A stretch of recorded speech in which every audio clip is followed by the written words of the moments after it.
नमस्कार दोस्तों, OCN network में आपका स्वागत है। मैं हूं ओमकार चौधरी।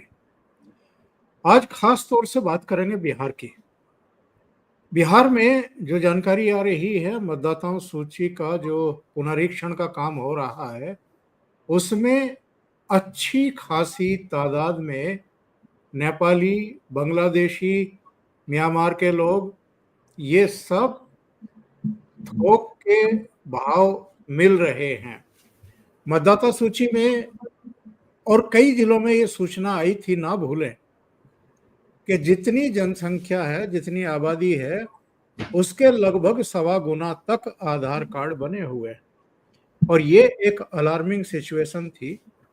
उसके बाद ये सब फैसला किया गया और संभवतः इसका श्रेय लास्ट में राहुल गांधी को भी दिया जाएगा, जिन्होंने बवाल काटा था महाराष्ट्र को लेकर के और ये कहा था कि साहब, वहां मतदाता सूची में लोकसभा और विधानसभा चुनाव के बीच में 8% मतदाता कैसे बढ़ गए, 10% कैसे बढ़ गए और वहां वहां बीजेपी की जीत हुई है, इस तरह की बातें। हालांकि देवेंद्र फडणवीस ने आंकड़े दे करके बताया था कि जिन जिन क्षेत्रों में कांग्रेस के कैंडिडेट जीते हैं, वहां भी इतने ही प्रतिशत मतदाता लोकसभा और विधानसभा चुनाव के बीच में बढ़े थे। अब बिहार में जब मतदाता सूची का पुनरीक्षण शुरू हुआ तो सबसे ज्यादा विरोध करने वाले भी यही लोग थे। भाई, आप एक राज्य में चुनाव आयोग के सिर पर मैच फिक्सिंग का ठीकरा फोड़ चुके हैं, तो चुनाव आयोग क्यों नहीं आने वाले राज्यों में मतदाता सूची की पैमाइश करेगा? उसके पास कुछ तो होना चाहिए कि हमने कराया था। तो अब पता लग रहा है कि विदेशियों के नाम भी वहां की सूची में हैं, उनको हटाने की प्रक्रिया शुरू हो चुकी है। दूसरे, हम इस पर भी चर्चा करेंगे कि जैसे जैसे चुनाव नजदीक आ रहे हैं, ये बिहार में संगीन अपराध क्यों बढ़ने लगे हैं। वहां हत्याएं हो रही हैं और अलग अलग जिलों में हो रही हैं, अलग अलग क्षेत्रों में हो रही हैं, अलग अलग वर्गों के लोगों की हो रही हैं। और इसको लेकर के बहुत लोग हैरान हैं, परेशान हैं कि साहब, ये हो क्या रहा है। क्योंकि 6 महीने 4 महीने पहले तक भी बिहार आमतौर पर शांत था। उस तरह का जंगल राज तो अभी भी खैर नहीं है जैसा लालू जी के टाइम में हुआ करता था। गांव के गांव में जो है इस तरह की हिंसा होती थी। बहरहाल, उसकी भी एक पैमाइश करेंगे, जानने की कोशिश करेंगे ऐसा क्यों हो रहा है।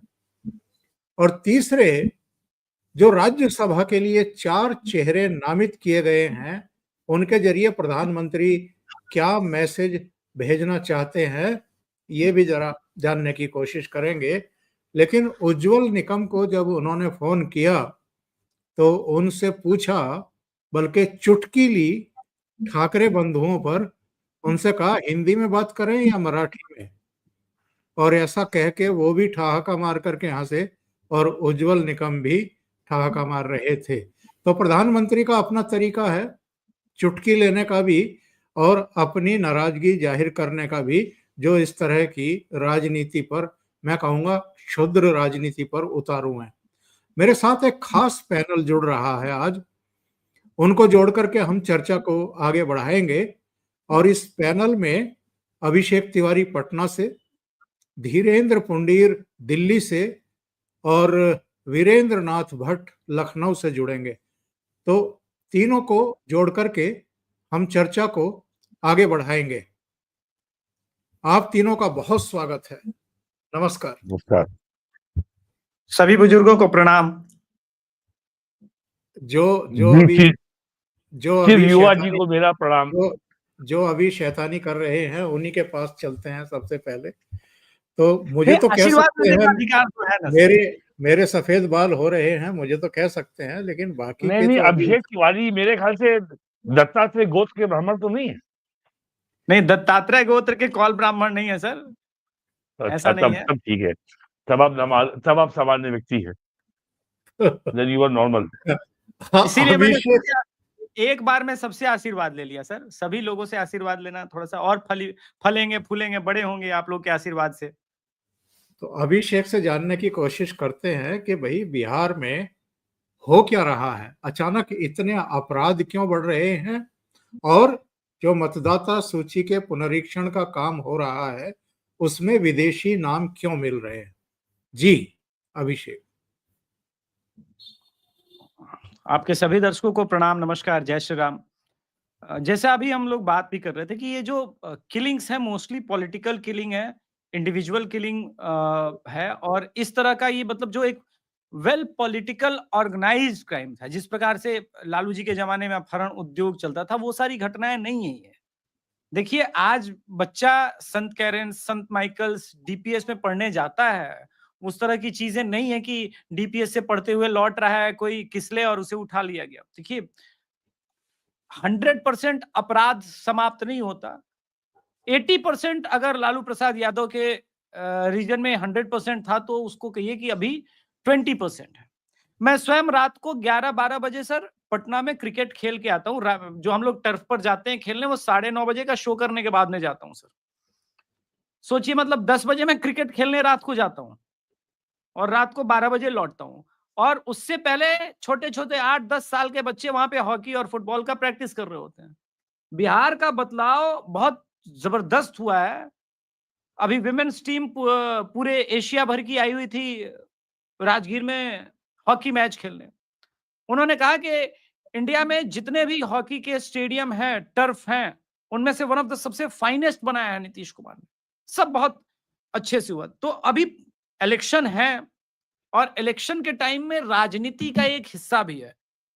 अब रही बात कि क्या बांग्लादेशी या विदेशी नागरिक, इस बात की चर्चा तो हम लोग पिछले 4-5 वर्षों से बिहार में कर रहे हैं। बिहार में बहुत तेजी से डेमोग्राफी में बदलाव हुआ है। इंटरेस्टिंग आपके दर्शकों को आंकड़ा दूं, जो अब तक आपके दर्शकों के पास छन के नहीं आया होगा।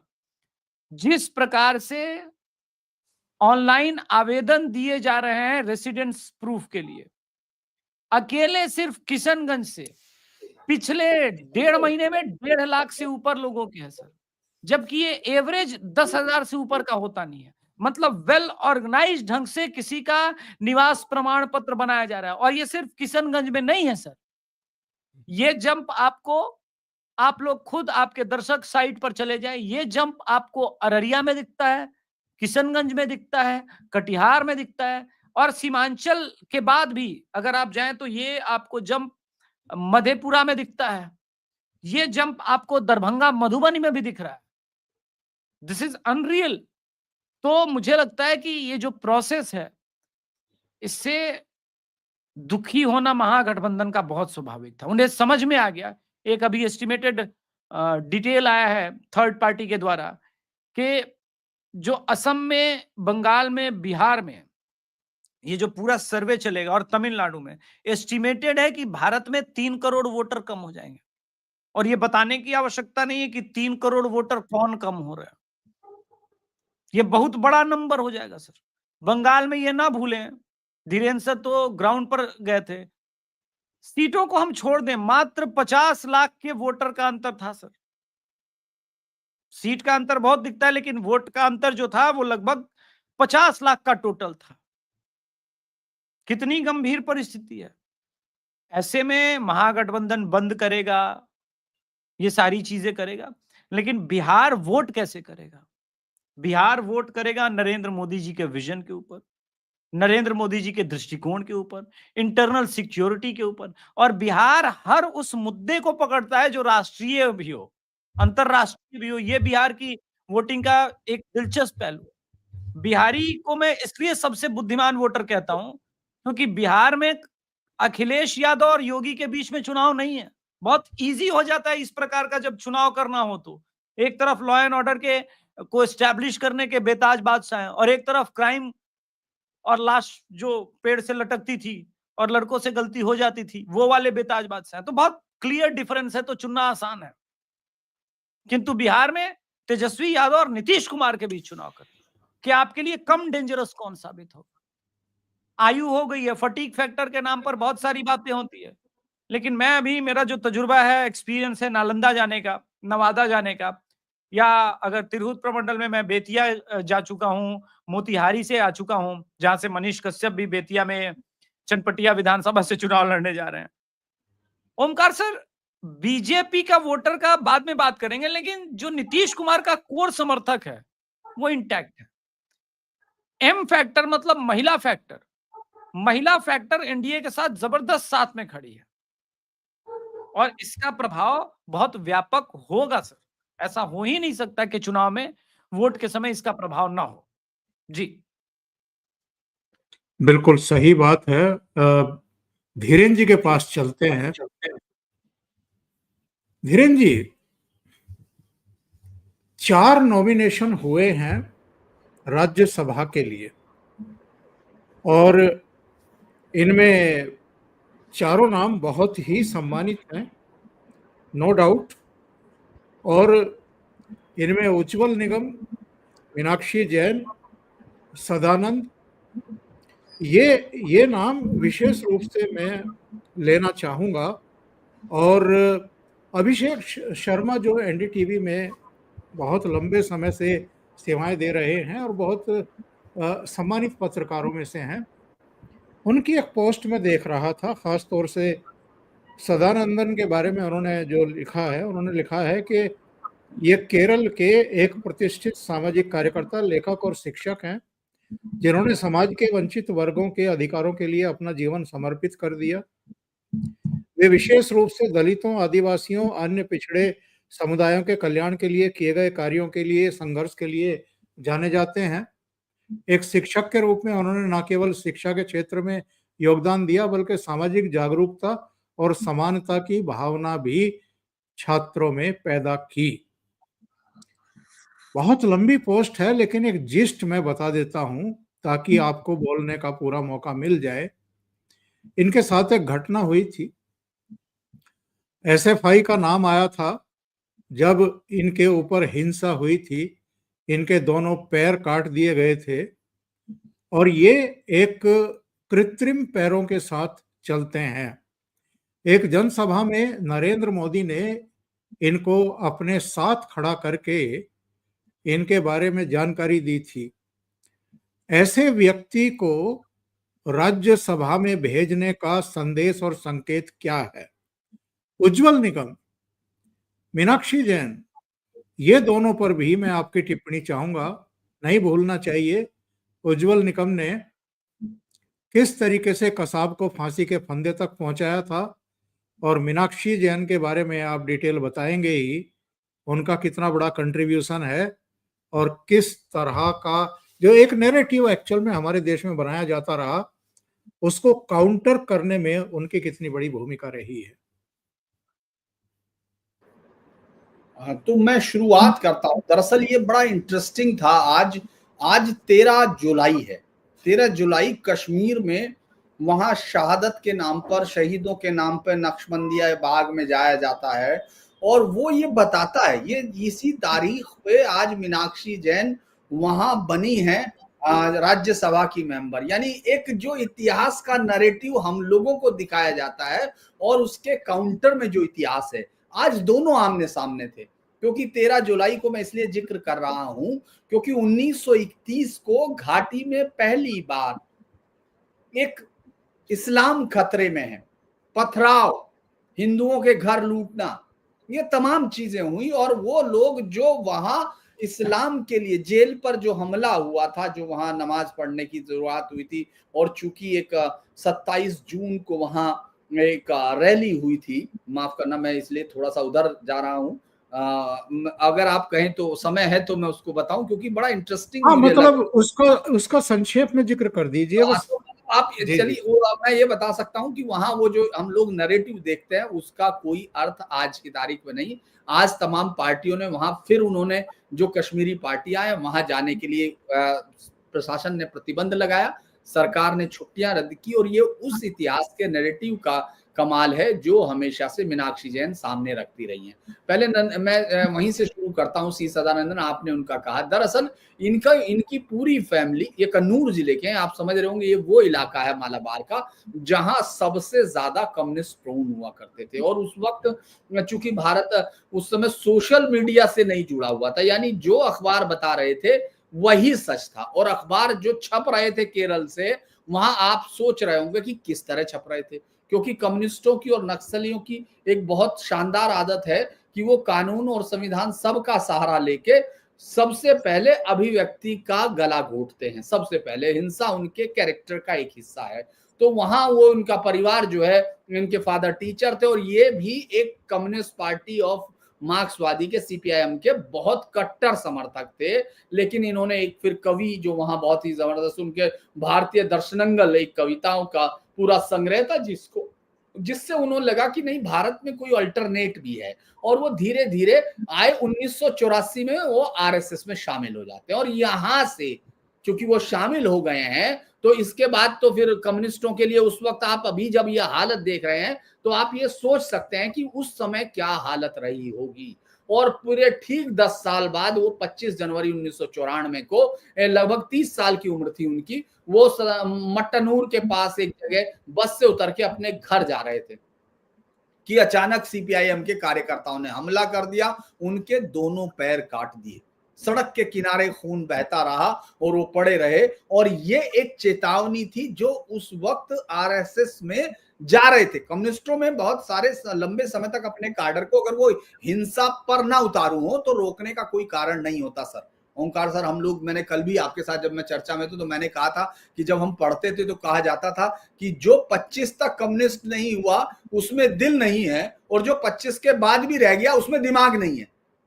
तो वो जो है उसको उस समय जो देख रहे थे ये, इसके बाद, लेकिन इसके बावजूद सदानंदन ने एक अपने आप को जो आर्टिफिशियल लिम्ब है उनके सहारे वापस लौटा, स्कूलों में वापसी की और छात्रों की कमी से जूझ रहे स्कूल को उन्होंने फिर से तैयार किया। अब वो काफी सारे जो नेशनल टीचर्स उसके हैं, उसके भी हेड है संघ के, और कई सारी चीजें। तो वो एक जिजीविषा है उनका सिलेक्शन जो है।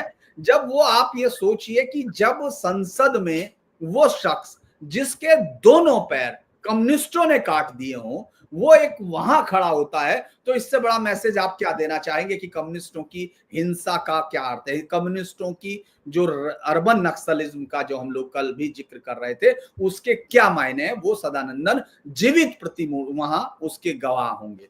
दूसरा, मैं चूंकि मीनाक्षी जैन मेरी पसंदीदा राइटर हैं, और जो भूलेंगे नहीं, एक आपने शाहीन बाग के समय एक नारा देखा होगा, मुसलमान को जो जिहादी आइडियोलॉजी है उसमें एक नारा बहुत चलता है, भूलेंगे नहीं, छोड़ेंगे नहीं। लेकिन आपको, मतलब मैं तमाम दर्शकों को ये बता दूं कि ये नारा उनकी देन नहीं, ये नारा हिंदुस्तान की सनातन संस्कृति का मूल मंत्र है, जिसने कभी छोड़ा नहीं, कभी उसने भूला नहीं। क्योंकि जिस जगह पर मंदिर तोड़े गए उनके बराबर में छोटे मंदिर या उसी जगह फिर मंदिर खड़े करके उन्होंने हमारे पूर्वजों की परंपरा को बताते रहे कि आपको न भूलना है न छोड़ना है। 500 साल बाद भगवान श्री राम का मंदिर वहां खड़ा होता है, तो वो उस परंपरा का, चूंकि ये किताब मैंने जब उनकी flight of deities and rebirth of a temple पढ़ा तो मुझे लगा कि इतिहास ऐसे भी लिखा जाता है। रामायण अयोध्या, कृष्णन वासुदेवन मथुरा, और लाइन से सती पर जो उनकी किताबें थी, ये एक बहुत ही, मुझे लगता है इरफान हबीब और जो गैंग था रोमिला था पर उसको सीधे तौर पर चुनौती थी। मैं एक इंस्क्रिप्शन जरूर पढ़ना चाहूंगा अगर आप मुझे समय की अनुमति दें। ये मेरे ख्याल से किसी भी सभ्यता के एक शोक गीत, क्योंकि हर कोई सभ्यता का एक अपना, अगर कम शब्दों में कहा जाए तो एक रुदन होता है, एक रोना होता है। मुझे लगता है ये इंस्क्रिप्शन जो 12वीं शताब्दी के आखिर का है उसको इसलिए पढ़ना चाहिए कि सनातन की सभ्यता का सबसे बड़ा शोक गीत है। जब मैंने इसको पहली बार पढ़ा था तो मैं चौंक उठा था। मैं आपको उन्हीं की उसके बुक से पढ़ सकता हूँ। इटावा में ये जो लेट 12th सेंचुरी में मिला, महाराजा अजय सिंह जो जयचंद गढ़वाल का भतीजा था, ये जो है उसके यहाँ है, वो उसने और उसके पुरोहित ने चंडी महायज्ञ को वो किया, और जो माँ दुर्गा की मूर्ति थी उसको गड्ढे के अंदर रखा। आप ये समझिए, वो जो लिखा गया था वो पढ़ देता हूँ, चूंकि इंग्लिश में लिखी गई किताब है तो उसको इंस्क्रिप्शन ये झांसी में अब शायद है। उसमें लिखा था, my rationality has been destroyed because of my fear the मलच्छ। मेरी जो तर्कशीलता है वो नष्ट हो रही है मलैच्छों के डर से। मलैच्छ जो इस्लामिक आक्रमणकारी थे, क्योंकि उनके अंदर इंसानियत का कोई एक आखिरी अंश भी नहीं था। जो एक रंच मात्र हो वो भी नहीं था। विद ग्रेट सोरो touching her with my head, मतलब मैं बहुत दुख के साथ माँ के पैरों को छूता हूँ। I place the Durga the dweller of the fort, जो फोर्ट की इसकी दुर्गा की, चूंकि उनकी वो देवी थी, and destroyer of bad luck, यानी दुर्भाग्य को नष्ट करने वाली हैं, इनटू द पिट, इस गर्भ इस गड्ढे में, टिल द गॉड स्कंद, जब तक कि भगवान कार्तिकेय इन मलेच्छों की इस उसको वीरता को धूल में ना मिला दें। When ill fates meets the यवंस, यानी इन यवंस भी उनको बोलते थे, मलेच्छ और यवन के साथ हिंदुस्तान उनका इतिहास में मिलता है कि सी माइट रीअपियर, जब ये लोग अपने दुर्भाग्य को प्राप्त होंगे तब वो दोबारा से प्रकट होंगी और मैनिफेस्ट हरसेल्फ अगेंस्ट अमिस्ट, इस जो अप्रोवर चल रहा है इसके अगेंस्ट खड़ी होंगी। Until that time I am a fool like a drunkard, तब तक के लिए मैं एक नशे में डूबे हुए आदमी की तरह मूर्ख मैं हूं, मैं मूर्ख। Let not fair enter you, the God will return with along with you, यानी भगवान जो युद्ध के भगवान है वो वापस लौटेंगे आपके साथ। ये एक उस आदमी की पीड़ा समझिए, ये अकेले आदमी की पीड़ा नहीं थी, उस वक्त गांव गांव के अंदर इस तरह रखा जा रहा था। साउथ के लिटरेचर्स में इसके सैकड़ों उदाहरण हैं। हिंदुस्तान के इस हिस्से में, जिसको हम हिंदुस्तान कहते थे, नॉर्दर्न इंडिया में, हमको नहीं मिलता क्योंकि तमाम लाइब्रेरीज जला दी गई थी, तमाम किताबें जला दी गई थी, और उन सब, और इसीलिए हमको कहा गया कि हम इतिहास नहीं रखते हैं। लेकिन आप ये देखिए, जब गांव गांव में आपको अभी भी मिलती हैं जो मूर्तियां मिलती हैं, ये बड़ा मजाक का विषय हुआ करता था, और मैं भी उन लोगों में था जो ये कहता था कि ये अपने आप किसने बनाई होगी, क्योंकि वो कहते थे ना कि गांव में नीचे से मिली मूर्ति। दरअसल हजारों हमारे पूर्वजों ने ऐसी हजारों मूर्तियां उनके तोड़े जाने के डर से रखी थी, और ये मीनाक्षी जैन की एक बड़ी किताब के साथ आया। उन्होंने लेफ्ट की एक पूरी आइडियोलॉजी की टक्कर ली और ये बताया कि किस तरह से एक अल्टरनेटिव हिस्ट्री, और इसकी कीमत चुकानी पड़ी। आपको मालूम है, उनके पब्लिशर्स ने किताबें नहीं छपने दी, उनके किताबें वापस हो गई। उनको गार्गी कॉलेज में उन्होंने अपना जो एसोसिएट प्रोफेसर हिस्ट्री तक रही, वो बहुत ही लंबा, चूंकि आपके साथ और मेरे साथ तो वो, और अभिषेक भी जयपुर डायलॉग में लगातार उनके साथ हम लोग चर्चा में रहे, तो वो एक बहुत ही बेसिक के साथ और बहुत ही शानदार तरीके से उन्होंने इतिहास का पक्ष रखा। मुझे लगता है आज के जो दो नाम हैं, मैं चूंकि उज्ज्वल निकम के बारे में सब लोग जानते हैं, लेकिन मुझे लगता है सी सदानंद और मीनाक्षी जैन वो नाम है जिनसे विपक्ष का पूरा दिल दहल रहा होगा, क्योंकि वहां रोमिला थापर और इरफान हबीब गैंग की हिस्ट्री ही संसद की हिस्ट्री बन चुकी थी। वहां एक नैरेटिव अल्टरनेट खड़ा होता है। तो मैं इस बात को कहूंगा कि आज ये एक बड़ा फैसला। बिल्कुल सही कह रहे हैं आप भट्ट साहब। हमने अपने देश ने ये महसूस किया है कि प्रधानमंत्री के ऑफिस से जो फैसले लिए जा रहे हैं वो दिल को छूते हैं। ऐसे ऐसे लोगों को पद्म सम्मान दिए जा रहे हैं जिनके बारे में कोई जानता ही नहीं था, जिनका कोई नोटिस ही नहीं लेता था, और जिन्होंने इस देश में, बल्कि मैं कहूंगा कि नीचे समाज में अपना पूरा जीवन खपा दिया, अपनी राष्ट्र को, समाज को पूरी सेवाएं दी। ऐसे लोगों को कभी रिकॉग्नाइज नहीं किया गया। पद्म सम्मान किनको दिए जाते थे, हम और आप अच्छे तरीके से परिचित है। राज्यसभा में भी किनको भेजा जाता था, किनको नामित कराया जाता था, पूरा देश जानता है। ये एक प्रधानमंत्री अलग तरह का मैसेज दे रहे हैं कि एक्चुअल में जो रियल असली भारत है उसका सम्मान करके आगे बढ़ना होगा। जी, आपकी बात को मैं केवल एक शब्द में समेटता हूं, डीकोलोनाइजेशन, औपनिवेशिक दास्ता से मुक्ति। प्राइम मिनिस्टर ने 26 मई 2014 को लोकसभा में अपने पहले भाषण में इस बात का खुलासा किया था। हमारे देश में सबसे बड़ी समस्या ये है, 1885 में अंग्रेजों ने जिस पार्टी को बनाया, वही अंग्रेज 15 अगस्त 1947 को उसी पार्टी को ये प्रमाण पत्र देके चले गए कि आपकी वजह से देश आजाद हुआ। आपने इतना बड़ा आंदोलन किया कि हम आपसे डर के हम जा रहे हैं। कि देश आज भी यही मानता है, और उसमें एक देश का पापा बन गया और एक देश का चाचा बन गया, वो आज भी चला आ रहा है। तो जो हिस्ट्री ऑफ कोलोनाइजेशन है, जो औपनिवेशिक दास्ता हमने झेली है, ये इतिहास चाहे तुर्कों का हो, अरबों का हो, अफगानों का हो, ईरानियों का, सब पूरा इतिहास गायब कर दिया गया। और औरंगजेब जैसे खूंखार आदमखोर दरिंदे को भी के नाम पे भी इस देश में सड़क बना दी गई।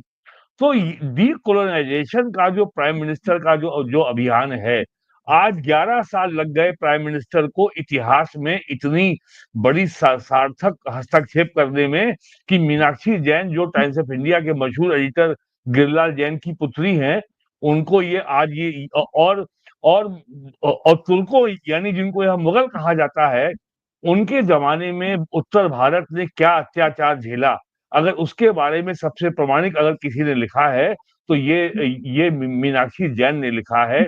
सती प्रथा के बारे में जिस तरीके से इस देश में पाखंड और झूठ फैलाया गया कि हिंदू जो है कि हिंदुओं में हर विधवा स्त्री को पति के संग जल के मरना पड़ता था, उन्होंने उसके ऊपर पूरी बहुत मशहूर किताब लिखी है सती प्रथा के ऊपर, और राजा राम मोहन राय को बता दिया गया कि उन्होंने इसको रुकवाया था। तो झूठा इतिहास है।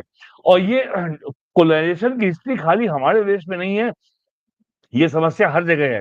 ब्रिटेन के आम नागरिक को ये नहीं मालूम कि लंदन जैसे 1.5 करोड़ की आबादी के शहर का जीडीपी $600 बिलियन है।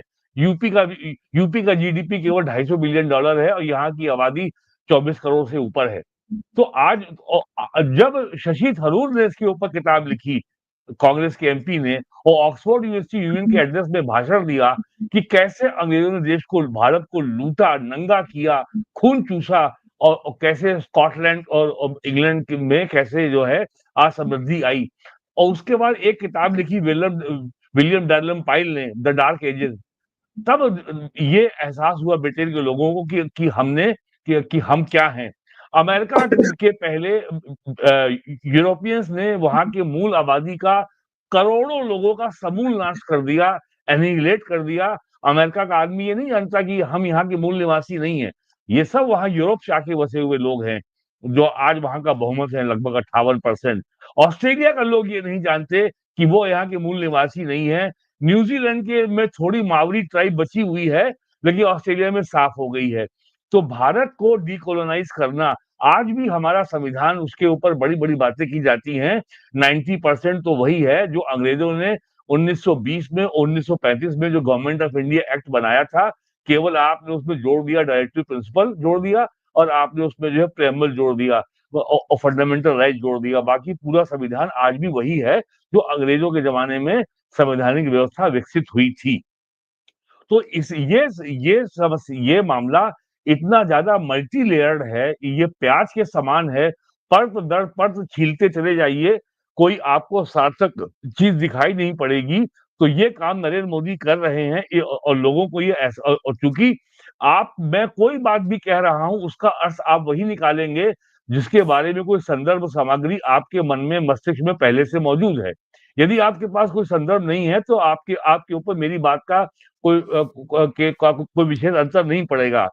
तो आज 11 साल में प्राइम मिनिस्टर यहाँ तक पहुंच पाए हैं, और आज भी लोगों को लगता है कि अयोध्या में मंदिर बन गया तो ठीक है, ये तो बीजेपी का इलेक्शन स्टंट है।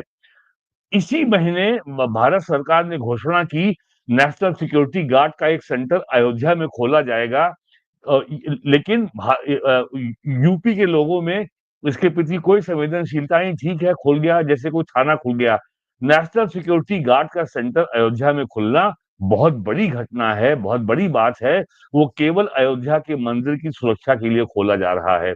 वहां पे 17 एकड़ जमीन पीएसी को दी जा रही है अपनी बटालियन का हेडक्वार्टर खोलने के लिए अयोध्या में। तो ये जो सिविलाइजेशनल वॉर है, जो हम लड़ रहे हैं पिछले 1000 साल से, और ये हम लोग नहीं जानते कि दुनिया में जितनी प्राचीन सभ्यताएं थी, अफ्रीका में, एशिया में, यूरोप में, साउथ अमेरिका में, नॉर्थ अमेरिका में, ऑस्ट्रेलिया में, न्यूजीलैंड में, इन सबका नाश कर दिया क्रिश्चियनिटी ने और इस्लाम ने। जो मुगलों ने किया, जो तुर्कों ने किया भारत में, अफगानों ने जो किया, जो सोमनाथ मंदिर को लूटा, और जो लिखा है इतिहास मीनाक्षी जैन ने, वो सारा काम आज से 1000-1500 साल पहले रोमन एम्पायर को नष्ट करने में, ग्रीस सभ्यता को नष्ट करने में चर्च कर चुकी है। और क्रिस्टीना निक्सी की ये बहुत मशहूर किताब है, the destruction of classical civilisation by the church, जो चर्च के हथकंडे आज से 1500 साल पहले थे, वही हथकंडे भारत में आज भी अपनाए जा रहे हैं। दीपावली पे शोर मचाओ, होली पे शोर मचाओ, पानी बचाओ, दीपावली पे कुत्ते खाना नहीं खाते हैं, डर जाते हैं, लेकिन बकरीद में 1 करोड़ बकरे काट दिए जाते हैं और सड़कें खून से लाल हो जाती हैं, तो कोई समस्या नहीं होती है। तो जिस तरीके से सिविलाइजेशन को डाइजेस्ट करने का जो अभियान था चर्च का और इस्लाम का, वो आज भी जारी है। आज ही हरदोई में एक हिंदू लड़की एक लड़की मुस्लिम गिरफ्तार हुई है। उसने अपनी हिंदू सहेली को अपने घर में बुलाया और अपने एक मुसलमान लड़के से उसका रेप करा दिया। उसके ऊपर जोर डाला कि तुम इस्लाम कबूल कर लो। वो लड़की गिरफ्तार हो गई है और जो रेपिस्ट है वो फरार है। ये आज की घटना है हरदोई में। तो और जो झिंगुर बाबा है, उसको लोग छांगुर कहते हैं, मैं उसको झिंगुर कहता हूँ। उसका जो नेटवर्क है पूरा पाकिस्तान, दुबई, नेपाल, बांग्लादेश कहाँ-कहाँ फैला हुआ है। 500 करोड़ रुपए का लेन-देन सामने आया है। एनफोर्समेंट डायरेक्टरेट को उसमें एंटर करना पड़ा है। मुझे लगता है इसमें अब एनआईए भी आएगी। तो ये सब जो हो रहा है, प्राइम मिनिस्टर जिस तरीके से जो लिखा था वीएस नाइपॉल ने, India is a wounded civilisation, Bharat एक घायल सभ्यता है। तो उसके ऊपर जो धीरे-धीरे मलहम लगाने का काम हो रहा है, मेरा मानना है कि भारतीय जनता पार्टी का भी एक बहुत बड़ा वर्ग है, जो इसके सिविलाइजेशनल इम्पैक्ट को, इसके सिविलाइजेशनल संदर्भ को नहीं समझता। उसके लिए भी इसके ये है कि बस चुनाव जीतते जाओ, सरकार में आओ, अपनी ताकत बढ़ाओ। तो ये काम नरेंद्र मोदी कर रहे हैं और अभी भी लोगों को कोई दर्द होता है।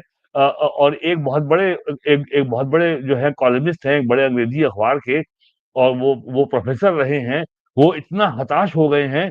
वो उन्होंने चंद्रबाबू नायडू के बारे में लिखा, ये बीजेपी के पालतू कुत्ते हैं, डोमेस्टिकेटेड एलाइज हैं। अब बताइए, एलाइज भी क्या डोमेस्टिकेटेड होते हैं, पालतू होते हैं क्या?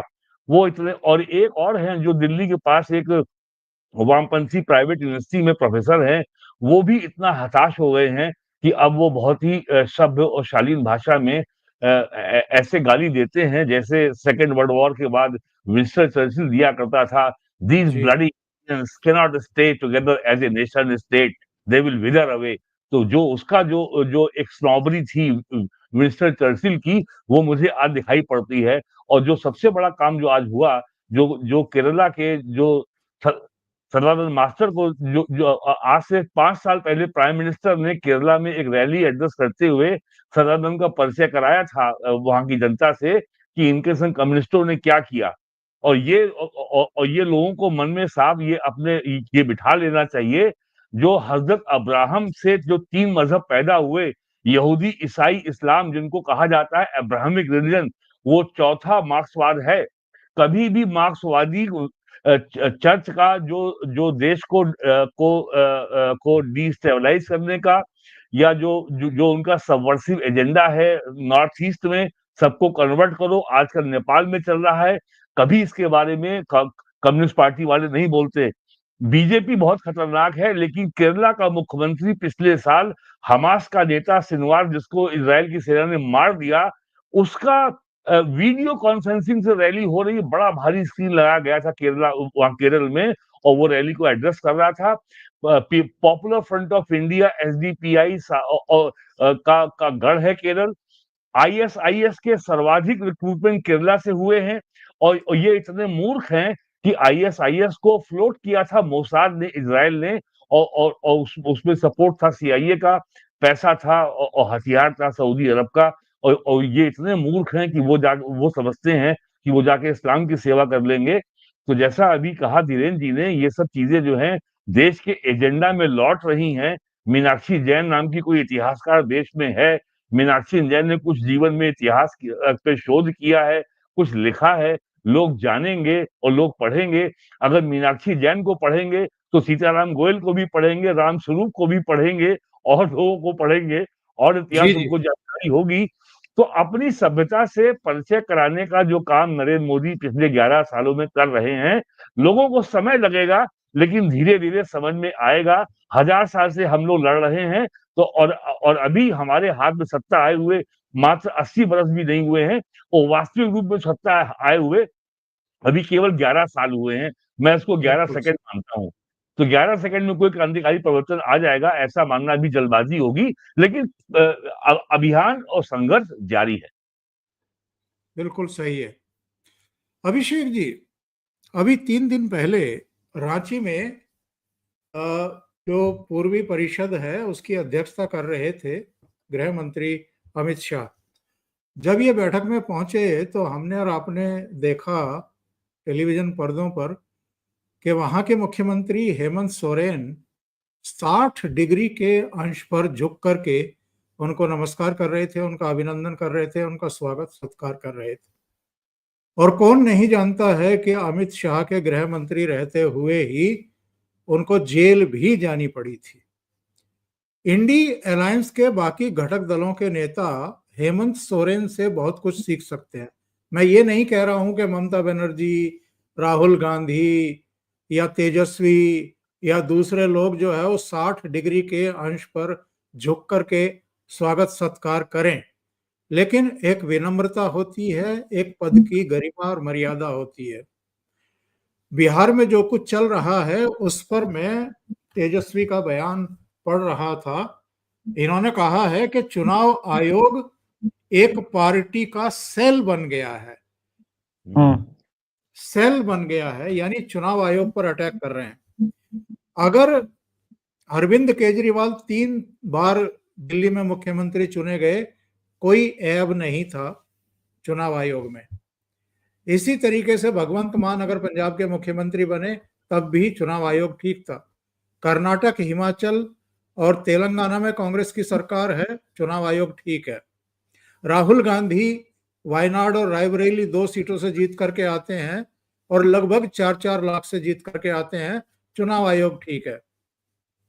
लेकिन अगर चुनाव आयोग राहुल गांधी के द्वारा ही उठाई गई एक तथाकथित काल्पनिक समस्या के पीछे जाते हुए बिहार में मतदाता सूचियों का सत्यापन कर रहा है, तो वो एक पार्टी का सेल बन गया है। इस मानसिकता पर आप क्या कहेंगे? और ये जो बड़े पैमाने पर पूरे देश में एक अभियान चल रहा है, मजारों को ध्वस्त करने का, अवैध मस्जिदों को गिराने का, इसके अलावा जो अवैध घुसपैठिए हैं उनको भर भर करके वापस उनके देशों में भेजने का और मतदाता सूचियों के शुद्धिकरण का, इस पर भी मैं आपके विचार चाहूंगा। पहले वोटर वाला पे आ जाते हैं, चुनाव आयोग पे आ जाते हैं। अब तेजस्वी यादव को तो मैं ये भी नहीं कह सकता कि राजनीतिक रूप से परिपक्व 2014 के बाद हुए हैं क्या। ये वास्तविकता है कि 2015 में ही एज किसी तरह मैनेज करके उन्हें चुनाव लड़वाया गया। तो संभवतः 2013 में क्या ज्ञान होगा पता नहीं, लेकिन बाकियों को होना चाहिए। सर, मेरे एक प्रश्न का उत्तर आपके दर्शक कमेंट बॉक्स में दे कि चुनाव आयुक्त का सिलेक्शन, ये जो अभी जो प्रोसेस है जिसमें एक केंद्रीय मंत्री होते हैं, प्रधानमंत्री होते हैं और विपक्ष लीडर ऑफ अपोजिशन, इसके पहले सुप्रीम कोर्ट एक बार जबरदस्ती है, लेकिन उससे पहले चुनाव आयोग में ये जो चुनाव आयुक्त का सिलेक्शन ऑफ प्रोसेस क्या था सर? सिंपल क्वेश्चन है, उसका सिंपल आंसर होना चाहिए कि भाई प्रधानमंत्री करेंगे, वही था, उसी हिसाब से होता आया था। लेकिन 2013 में अद्भुत घटना हुई, चुनाव आयुक्त का सिलेक्शन सोनिया गांधी ने किया था। आप लोगों को तो याद होगा सर। अब सोनिया गांधी क्या थी? वो तो यूपीए चेयरपर्सन थी। मुझे आज भी इस बात का क्षोभ है कि विपक्ष ने भी यह मुद्दा नहीं उठाया, लेकिन मैं उठाता हूं, एक बात पूछता हूं, किस हैसियत से चुनाव आयुक्त को सोनिया गांधी चुन सकती है? आर्टिकल्स मिल जाएंगे आपको गूगल पर। उसका नाम भी तो बताइए। नवीन चावला। मैं क्यों नाम पर जाऊं? इस आदमी को इमरजेंसी के बाद शाह कमीशन ने ब्लैकलिस्ट किया था और कहा था कि इस आदमी ने इतने अत्याचार किए, इसे किसी प्रशासनिक पद पे कभी नियुक्त ना किया जाए।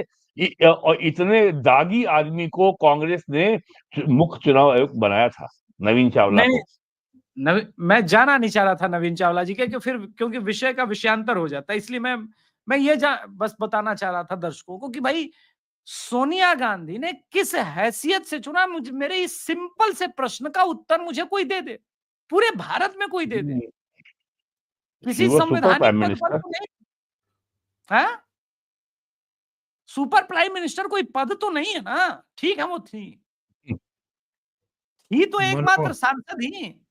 क्या देश में मनमोहन सांसद चुनाव आयोग चुन सकता है? मेरा बमशेल सुनिए जो मैं पूछ रहा हूं, क्या कोई देश का मनमोहन सांसद, सिंह जी की मालकिन थी भाई। वो ठीक है, लेकिन ये कोई ऑफिशियल संवैधानिक पद तो नहीं है ना, मनमोहन सिंह जी की मालकिन नहीं, हो जाना। हम केवल मजाक ले रहे हैं और कुछ नहीं। नहीं नहीं, हमें मैं समझ रहा हूं इस ट्रोल को। थी तो एक सांसद। मैं राहुल गांधी से और तमाम कांग्रेस पार्टी से ये प्रश्न पूछना चाहता हूं कि एक सांसद चुनाव आयुक्त की नियुक्ति कैसे कर सकता है? लेकिन ये हुआ, और तब पपेट नहीं था। अब लीडर ऑफ अपोजिशन का भी मत है। अच्छा, इसमें आजकल नए ज्ञानी पैदा हो रहे हैं, बोले सुप्रीम कोर्ट क्यों नहीं हो। हाँ, तो सुप्रीम कोर्ट हो जाए, कोई दिक्कत नहीं, लेकिन सुप्रीम कोर्ट भी फिर संसदीय प्रणाली से चुना जाए, सुप्रीम कोर्ट के सीजीआई, तब तो कोई दिक्कत नहीं होना चाहिए। आप तो यहां पर जो प्रोसेस है, इस प्रोसेस के थ्रू चुनेंगे। अब बात है भाई कि ये समीक्षा हो रही है, तो पहली बार हो रही है क्या बिहार में? ये पहली घटना है क्या? इससे पहले नहीं हुई है? इससे पहले भी हुई है। होल एंड सोल बात क्या है कि भाई हमारे अपने बांग्लादेशी, पूर्वी पाकिस्तानी निकाले जा रहे हैं। हो सकता है कुछ पश्चिमी पाकिस्तानी एलिमेंट भी हो, वो निकाले जा रहे हैं, और इनके साथ तो हमारा रोटी बेटी का रिश्ता ही है। तो हमने पहलगाम अटैक के बाद देख ही लिया कि जिन्होंने कहा कि हम हिंदुस्तान के आईन पर विश्वास रखते हैं, हम पाकिस्तान को जनाब हमने नहीं चुना। दामाद तो वहीं से चुन रहे हैं, बहू तो वहीं से लेके आ रहे हैं। कहां भाई भारत के संविधान को चुना? और वो यहाँ पे लॉन्ग टर्म के वीजा के नाम पर, एक बच्चा था वो बोला हमने पढ़ाई यहीं की, जॉब यहीं की, हमने वोटर आईडी कार्ड बना लिया, हमें निकाल रहे हैं। पाकिस्तानी था। तो दिक्कत यहां है कि इनके अपने रिश्तेदार भेजे जा रहे हैं। भारत पाकिस्तान, पूर्वी पाकिस्तान, पश्चिमी पाकिस्तान मेरे और आपके लिए है, उनके लिए आज भी अखंड भारत है भाई साहब, मुसलमानों के लिए। और गजवाए हिंद का अल्टीमेट गोल जो वीरेंद्र सर बता रहे थे। तो पहले प्रश्न का तो ये उत्तर। अब आपका दूसरा प्रश्न था सर कि इस पूरे प्रोसेस में तेजस्वी यादव और इनका, सर तेजस्वी यादव कितने ग्रेट हैं, क्रिकेटर रहे हैं, वो सब हम लोग जानते हैं। लालू प्रसाद यादव जी का लोकसभा में भाषण है, आईपीएल बंद करो, हमारा बेटा से पानी ढुआ रहा है सब। तो ग्रेटनेस पर ना जाए। अब आ जाते हैं होल एंड सोल, ये जो आपने पूछा कि आखिर में, देखिए सर, ये जो राज्यसभा में लोग नियुक्त होके गए ना, बड़ा तकलीफ बढ़ने वाला है। जब सदा देखिए, नियुक्ति हो जाना और बात, लेकिन जब चर्चा होगी, और हमने तो, आपने और धीरेन्द्र सर ने कितनी बार दीदी को सुना है मंच से, और व्यक्तिगत अनुभव ये सती प्रथा वाला पे मैं उनसे लगभग ब्रेकफास्ट टेबल पर 20 मिनट तक क्वेश्चंस पूछ रहा था। जब ये बोलना शुरू करेंगी, तो जब चीथड़े उड़ाए जाएंगे ऐतिहासिक तथ्यों पर, क्योंकि अब तो बिल मानसून सेशन से एक शुरू होने वाला है, तो जब चीथड़े उड़ेंगे, तो जो आज तक एक आवरण ढक रखा था, वो तो पब्लिक में जाएगा ना मैसेज। ये कितने बड़े एसएफआई, पीएफआई और ये वामपंथी क्या है, जब सदानंद जी राज्यसभा में बोलेंगे, तब तो भागने का भी दरवाजा नहीं मिलेगा। हमारी तरफ सर बिहार में मुसहर एक प्रजाति होती है, वो चूहा पकड़ने का खेल में बचपन में देखता था, बड़ा इंटरेस्टिंग है उनका। जो खेतों में जाते हैं तो चूहों को पकड़ने का उनका एक जबरदस्त टेक्निक है। वो जितने छोटे छोटे चूहों के बिल होते हैं जो बना के वो अंदर घुसे रहते हैं खेत में, पहले उनको बंद करते हैं, 2 मात्र बिल को खोल के रखते हैं। एक बिल में वो भूस भरते हैं और उससे आग लगाते हैं, तो धुआं पूरा अंदर नीचे खेत के भर जाता है चारों तरफ से। और एक बिल में एक बोरा सा भर देते हैं, वो सारे चूहे उसी से भाग रहे होते हैं, क्योंकि बाकी सारा जो उन्होंने अंदर में घर बनाने का ये किया था, वो तो बंद हो जाता है। मोदी जी ने यही किया है। सारे चूहों के पास भागने का एक ही रास्ता है, और वहां पर खड़ा कर दिया ऐसे व्यक्ति को कि तुम बेटा भागोगे तो भागोगे कहां। आरफा खानम शेरवानी और अभी महुआ मोहित्रा को सुन रहे थे, आंखों में आंसू था। आपका तीसरा प्रश्न, उसका भी उत्तर देता हूं। अवैध बांग्लादेशी को भगाया जा रहा है। मोदी जी ये क्या करना चाह रहे हैं? ये जो हथकड़ी पहना करके बांग्लादेशियों को भेज रहे हैं, यही नया भारत है आपका? मैडम आपको पता नहीं है, इसी नए भारत के लिए इस देश के हिंदुओं ने वोट किया था। शौचालय के लिए थोड़ी ना हमने वोट किया था, प्रधानमंत्री मुद्रा के लिए हमने थोड़ी ना वोट किया है। मेरा वोट अगर पर्सनली पूछे तो इन्हीं मुद्दों के लिए था। तो मुझे तो बड़ा आनंद यस आया। आप रोइए, आप रोते रहिए, कोई मुझे फर्क नहीं पड़ता। इसी चीज के लिए वोट किया था। अब आप देख सकते हैं कि इन दिनों मोदी सरकार ने एक हमने पहले भी जब ये फॉरेनर और इमिग्रेशन बिल बना था तो चर्चा शुरू की थी कि सर एनआरसी आएगा, लेकिन बिना एनआरसी लाए इस बार लेके आएंगे, कान पकड़ के एकदम उल्टा ढंग से घुमाएंगे और मरोड़ेंगे। और सर अगर हम प्रैक्टिकली देखें ये जो हो रहा है असम में, बंगाल में, तमिलनाडु में, फॉरेनर और इमिग्रेशन बिल को पहला स्टेप और इसको दूसरा स्टेप माने तो गुरुजी यही तो है, यही तो है एनआरसी। और क्या है एनआरसी? यही तो है।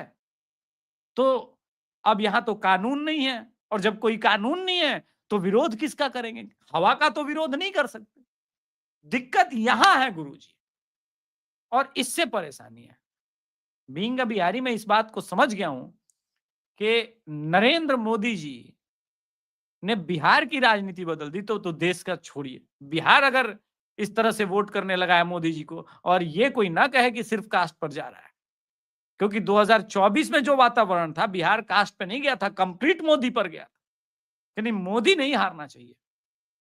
और ये अगर बिहारी यहां तक पहुंच गया है तो भाई उसका आज अब परिणाम मिल रहा है बिहारियों। यहां तो बड़ा एंजॉय कर रहे हैं ये लोग। ये जो मेल्टडाउन है ना, कि बांग्लादेशी को भगा रहे हैं, रोहिंग्या को भगा रहे हैं, नेपाली को ये कर रहे हैं, कोई भी बाहरी तत्व हमारे जो डेमोक्रेसी का ये जो मॉडल है वोट नहीं कर सकता। सिंपल, उसे चुनाव आयोग रोक रहा है, तकलीफ है। नहीं अभिषेक जी, जो बिहार में हो रहा है इसके झटके तो बंगाल में अभी से महसूस किए जा रहे हैं। ये तो आफ्टर शॉक है सर। असली झटका तो आएगा बंगाल में। जी हाँ, जी एकदम हाँ, भाई धीरेन्द्र सर ने ग्राउंड रिपोर्टिंग की है वहां पे, और आंकड़े मैं देख रहा था वोटिंग के बाद, क्योंकि मैं बहुत दिन तक परेशान था कि हारे क्यों। तो ऑफिशियल हमारे पास या धीरेन्द्र सर के पास जो भी आंकड़ा था वो 27% मुसलमानों का है। ऐसे कई एरिया है जहां पर मुसलमानों के वोट कहीं ज्यादा पड़े बूथ में उनकी संख्या के हिसाब से। और तब हमें समझ में आया कि एक बांग्लादेशी एक्टर जाकर के क्यों डांस कर रहा है बंगाल चुनाव में। एक बांग्लादेशी एक्टर का कोई मतलब नहीं था, आते हैं वोट देके चले जाते हैं, पता नहीं चलता। अब पकड़ में आ गया सब। तो दिक्कत यहाँ है। धीरेन्द्र जी ही समाप्त करेंगे चर्चा का, इसके बाद जी समाप्त जी करेंगे। समाप्त कीजिए अब। देखिए आज दो चीजें हैं। एक तो जो बिहार का जो मसला है वो बड़ा इंटरेस्टिंग इसलिए है क्योंकि तमाम चीजों के बावजूद ये चुनाव वहां पहुंच जाएगा जहां दोनों पार्टियां चाहती हैं। ये नहीं कि सिर्फ बीजेपी वहां चाहती है, वहां आरजेडी भी यही चाहती है, क्योंकि उसको मालूम है एआईएमआईएम नहीं आना चाहिए भले ही बीजेपी आ जाए ना। इसमें बस चुनाव में थोड़ा बहुत छोंक जो है आपको चिराग पासवान की तरफ से मिल रहा है। वो अलग अलग तरीके से थोड़ा छोका लगा रहे हैं, लेकिन पिछली बार का उनको मुझे लगता है ज्यादा उत्साह है। वो उत्साह थोड़े दिन बाद, वैसे तो उनको एंटीडोट जो है जीतन राम मांझी वहां मौजूद है, उनकी हर एक चीज पर वो तुरंत सवाल करते हैं, तो इसीलिए बाहर जाने की जरूरत नहीं। और सबसे इंटरेस्टिंग बात यह है कि आज जो 4 नॉमिनेशन है जो प्रेसिडेंट ने किए हैं उसमें पहली बार ये लग रहा है, आप केरल देख रहे हैं, आप उसमें दिल्ली भी देख रहे हैं, आप उसमें ये जो है महाराष्ट्र भी देख रहे हैं। तो ये एक बड़ा इंटरेस्टिंग सा फिनोमेना है कि हम एक चुनाव की तरफ जाते हुए राज्य में और दूसरा बीएमसी की तरफ। और बड़ा इंटरेस्टिंग है कि जो लोकसभा चुनाव हार चुके थे उज्जवल निकम, उनको लाया गया है। ये दरअसल उनको लाना इतना इसलिए बहुत, ये चूंकि प्रतीकों की लड़ाई भी होती है, चुनाव एक प्रतीक भी है। तो आप ये देखिए कि ऐसे वक्त में लाया गया जब बीएमसी के चुनाव है और भाषाई उसको लेकर, इसीलिए जिसकी शुरुआत आपने की थी, मैं यही कहूंगा कि ये एक एक चीज, एक एक मैसेज है, एक एक नाम उनके लिए और बड़ा खतरा है। मेरी नजर में तो मेरे हिसाब से, चूंकि मैं मान रहा हूं कि मुझे बड़ी खुशी है मीनाक्षी जैन का वहां आना, लेकिन तमाम लोगों को ये भी मैसेज है कि सी सदानंदन पूरे केरल की इस पूरी ब्लडी पॉलिटिक्स जो थी, जहां वहां खून बहता था, और हम नॉर्दर्न इंडिया में हमेशा से केरल को एक बहुत ही शानदार स्टेट के तौर पर देखते रहे, और ये बाकायदा कहते रहे वहां के लोग कि साहब आप देखिए ये नॉर्थ इंडिया है, लेकिन वहां कितने कत्ल हुए हिंदू मुन्नानी संगठन के, संघ के कार्यकर्ताओं के। वो प्रोफेसर 1000 कट जिसकी बायोग्राफी है, मुझे लगता है वीरेंद्र जी ने जरूर पढ़ी होगी, और वो जो प्रोफेसर जिसका सिर्फ हाथ काट लिया गया था, सिर्फ इतना हथेली काट दी गई थी। तो इन तमाम को सी सदानंदन कम से कम मूर्त रूप से संसद में रखेंगे और संसद से वो देश तक जाएगी। तो ये एक आखिरी कील साबित हो सकती है, क्योंकि जो सर्वे है वो ये बताता है कि अब वहां एलडीएफ के आने की गुंजाइश कम है। तो अब देखते हैं, मुझे लगता है कि थोड़ा इंतजार करना होगा, लेकिन एक अच्छा सिलेक्शन। बहुत बहुत धन्यवाद धीरेन्द्र पुंडीर साहब, वीरेंद्र नाथ भट्ट साहब और अभिषेक तिवारी जी। बहुत बहुत धन्यवाद, आप तीनों जुड़े और बहुत गंभीर चर्चा हुई है, बहुत अच्छी चर्चा हुई है, बहुत महत्वपूर्ण मुद्दे भी थे आज। Thank you so much. नमस्कार। नमस्कार।